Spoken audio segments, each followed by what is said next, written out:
that's a largemouth. No way. Wow. Was not expecting that to be a largemouth.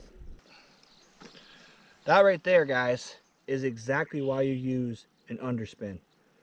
So let's talk about that for a second. Talking about the underspin. This is a bait that I don't see featured a lot on YouTube. It's not a bait that gets talked about a lot, and I think it's just a forgotten bait. A lot of guys fish spinner baits. Well, this is essentially the same thing, but more compact. Now, this is a bait that I use specifically when it's dark, cloudy. Like, for example, today, we're post-rain. It's been raining for 3 days. The water is zero visibility because of the cloud cover.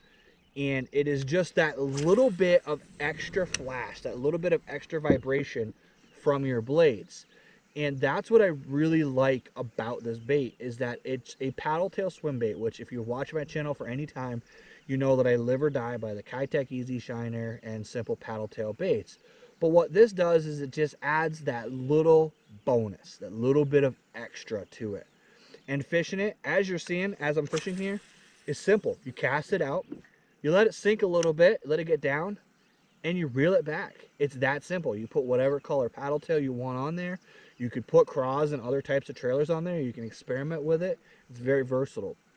I will say this is not a bait that you want to use in thick vegetation. It's not something that's going to come through matted vegetation. It's not something that's going to come through lily pads. You want a little bit of water between you and the vegetation. But if you are fishing where there's grass, that doesn't mean you can't fish it. I'm fishing over top of submergent vegetation right now. What I do, I keep my rod tip up to help keep that bait a little higher in the water column. If you feel it start to get hung in that grass, pop it up a little bit.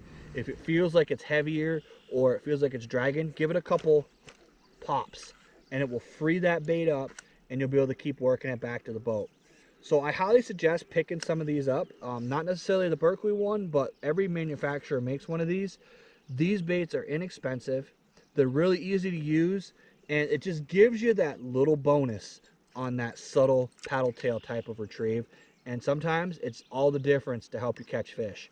I want to thank you guys for coming along with me. If you haven't already, hit that like, hit that subscribe, and as always, let's get out there, catch more fish.